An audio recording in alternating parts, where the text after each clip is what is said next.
এইভাবে মিশিয়ে নিলেই বেলের শরবত তৈরি হয়ে যায়। গরুর দুধ দিয়েও করা যায়, গুঁড়ো দুধ দিলে খেতে স্বাদ ভালো হয়।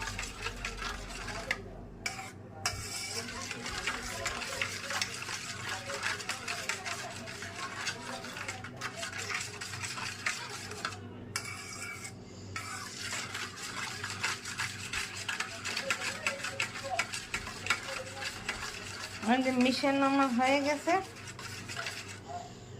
এখন একটা পাত্রে ঢেলে নেব।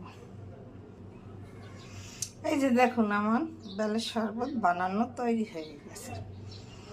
দেখুন, দেখতে কত সুন্দর হয়েছে, খেতেও খুব দুর্দান্ত স্বাদ হবে। আমি একটু চামচ দিয়ে উঠিয়ে খেয়ে দেখি কেমন স্বাদ হয়েছে। সেই স্বাদ না খেলে মিস করবেন। এই গরমে বেলের শরবত খেলে শরীর ঠান্ডা থাকবে, খেতেও খুব দুর্দান্ত স্বাদ হবে। নতুন নতুন ভিডিও পেতে আমার চ্যানেলটিকে লাইক কমেন্ট শেয়ার দিয়ে পাশে থাকবেন। ধন্যবাদ, থ্যাংক ইউ। আমার ভিডিও ভালো লাগলে লাইক কমেন্ট শেয়ার দিয়ে পাশে থাকবেন। ধন্যবাদ, থ্যাংক ইউ।